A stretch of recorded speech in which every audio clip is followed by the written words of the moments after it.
Well, hello, this is Adam, and welcome back to Rare Classic Cars. Today we're going to talk about the most badass cars, and here's, I think, the most badass car that I own. This is my '74 Marquis Coupe, and it's finished in its original color, factory black exterior, black vinyl roof, and then black cloth interior. This is just a standard Marquis. It's not a Marquis Brougham, but it does have nice cloth interior. No armrest, though. That's just the sunlight. That's not a discoloration. It's just peeking through the trees there. So why is this a badass car? What does it take to be a badass car? Well, first of all, there's a difference between being badass and being a great looking or pretty car. I don't think anybody would call this car pretty, but maybe handsome, let's say. It's a very masculine looking car. It has to have, I would say, an in-your-face kind of look, but in a muted way. Not like today's cars that really look like angry kitchen appliances. This car does say, though, if you see that front end in your rearview mirror, just get out of my way. And I think part of it also is that the most badass cars also are a bit slab-sided in terms of their design. They don't necessarily have the most curvature. As an example, I don't know that I'd classify many Cadillacs. Actually, I'm struggling to think of a single Cadillac that I would say is really badass. I think that the Cadillacs look great, and I own a number of them. They're good-looking cars. They're well-styled cars, arguably even more well-styled than this car. But they don't have that kind of menacing look to them. And this one just has it. I think another key trait of that is you have to have this squinty greenhouse, a relatively low roof line with respect to the body side. And this one does have that. When you're sitting inside the car, there's not that much room from the top of the dash to the front of the headliner. It's pretty narrow, kind of old school Camaro-esque. And that was true of a lot of the Fords of the era. I would say the Mark IV is the worst when it comes to that proportion. Very small daylight opening on that car. Then you have to have understated looks and appearance, but an appearance that also commands respect, let's say. And, well, what's more respect commanding than a 124-inch wheelbase? The Fords in this era rode atop 121-inch, the Mercury's 124, the Lincoln's 127. And this car is large, long, and it's wide. And it looks wide. So I would say the most badass cars have to be long, they have to be low, they have to be wide. In other words, something not like that Oldsmobile Omega in the garage there, that's shorter, taller, narrower. That just says, well, I need money. Actually, I like that car. But this car has all of the great elements, I think, that make it a badass looking car. The rear end is also super cool. I love the jewelry that they have in this car, from the 3 taillights on either side, which was a Lincoln trait that Mercury was copying. Well, because this was at the time the Lincoln Mercury division. And they, of course, had to have this wreath around a crest because somebody else had something that looked like that, and they probably wanted to have it look similar. And they have similar heraldry here on the vinyl roof, the 2 lions that are holding a crest. It has a little Mercury logo in there too, the Legacy Mercury logo. I don't know if the camera will get that. There we go. And you have a similar logo in the wheel covers, which we'll take a look at here because it's easier to see in the front. You have to have some pretty sweet wheel covers too to be a badass car that have to weigh at least 15 pounds apiece, and these definitely fit the bill. These are some of the best wheel covers I think that Ford made. This turbine vane look with the red center looks great on a black car. And here again we have the funky Lincoln Mercury style crest, which is a Lincoln emblem that's rotated 90 degrees with some slats on it and a wreath around it, only used from 1973 to 1974. Then in 75 it would be rotated vertical and the wreath would go around it that way. You also have a cool grille. I love the Mercury block lettering in the front of this car. That was 1 year only. In 75 they would get rid of that. In 73 they would have this little Mercury script over here, but I like the block lettering. It looks more authoritative.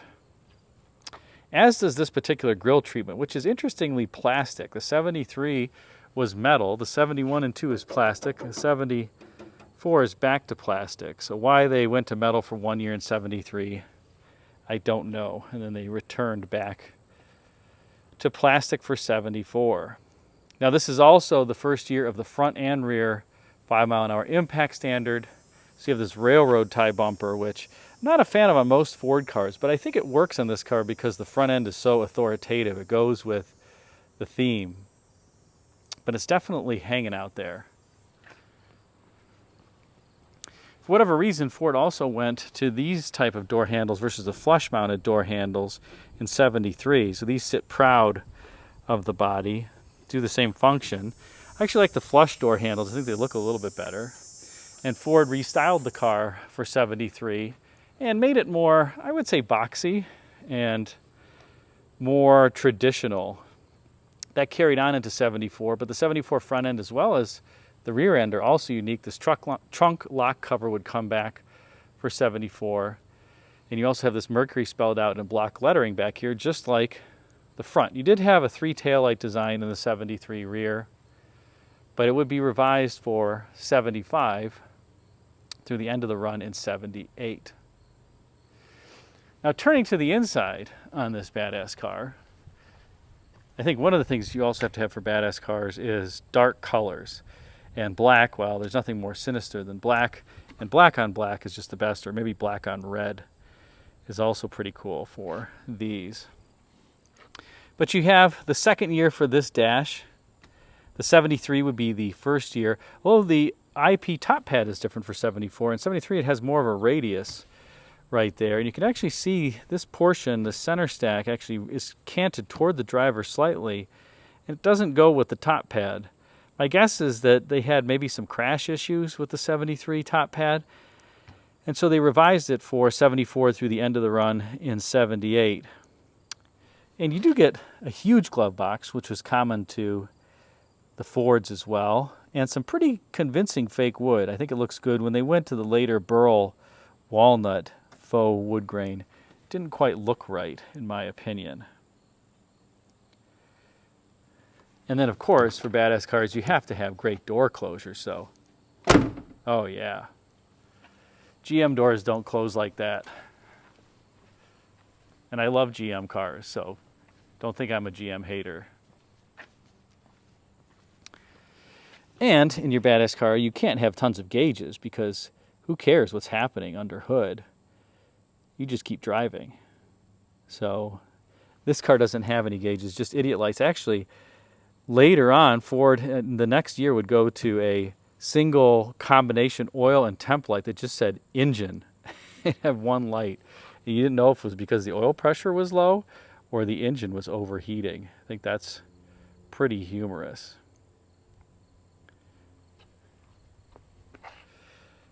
Interestingly, this is a Marquis, which was supposed to compete with the Olds 98 in terms of price, or at least close to it, but it doesn't have an armrest in the front or the rear. It's kind of more of a Delta 88 interior.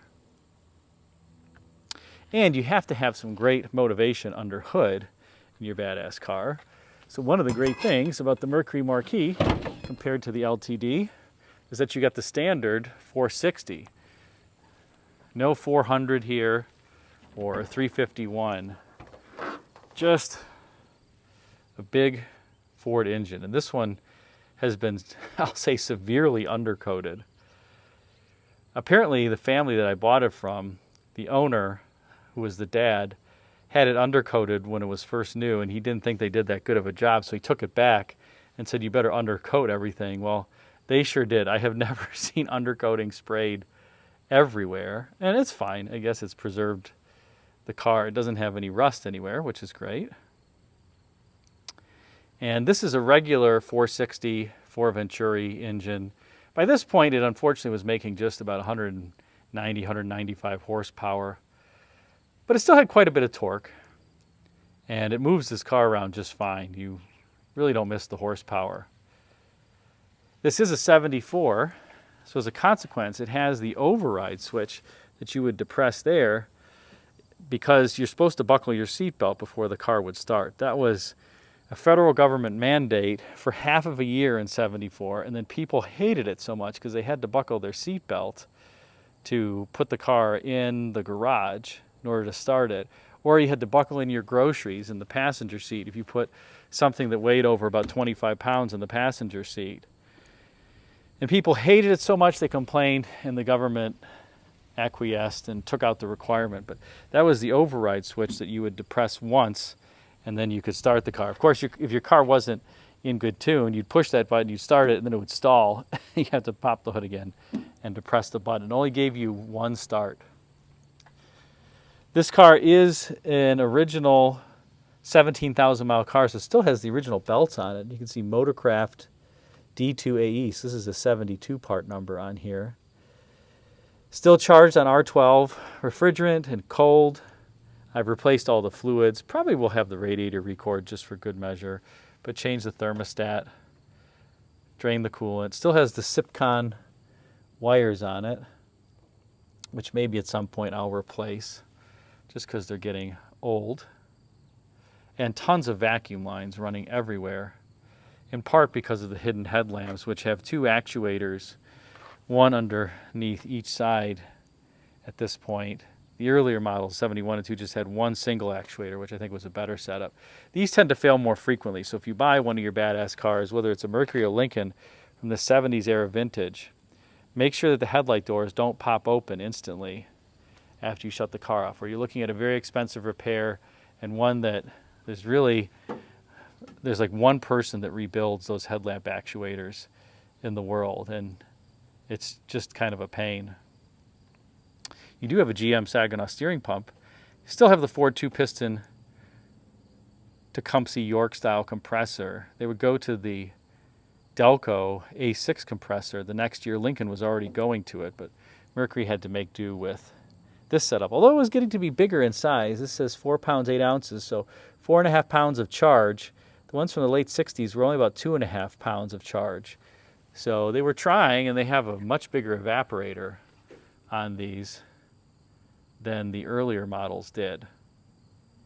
And I find this air conditioning system works just fine. Not quite as cold as the GM systems when charged on R12, but it's cold. Colder than modern systems.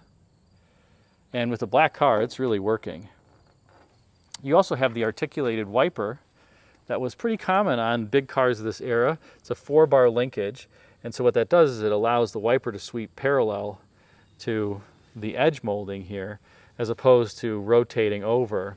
A lot of the big cars during this era had that, although the 60s era Fords, the previous generation, did not. I also find this funny, you have this cutout in the hood pad for what would be a hood light if it were optional. This car doesn't have it, but you still have the cutout in the hood pad, just one hood pad. And for those who don't know, if your heater core goes bad in one of these, this is one of the easiest cars to change a heater core in. That's an access panel right there. You take out about 8 screws, take off the 2 hoses, and there's your heater core. Just drop a new one in.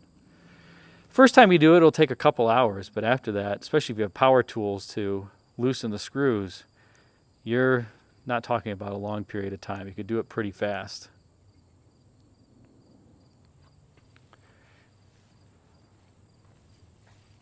And of course you have the Ford starter relay on the fender so that you can have an easy way to hotwire your car. Although this is an electronic ignition car, by this point the box is down in there in the fender well, not in an easily accessible place. I think you got to take the nut off from the driver's side fender well to get that out. You didn't put that in a good location. One bad thing about black cars, fingerprints show up really easily. But still, an authoritative looking vehicle, no matter how you look at it or where you stand. I don't know, what do you guys think? Is there something that's more authoritative here? This was also the first year for these belts, this kind of combination of the shoulder belt as well as the lap belt. And they have 2 retractors, one for the shoulder side, one for the lap side. but kind of an interesting setup, different from how GM would do it. They would have the retractor up here in the headliner. I think Chrysler had a similar setup like this.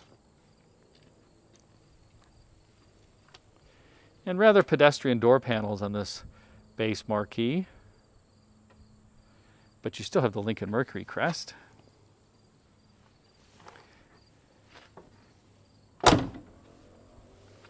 In any case, what do you think? This is one of my favorite cars in the collection. May not be one of my most valuable necessarily, but I just love the way this car looks and drives. These Mercurys are so smooth, so silent, so quiet.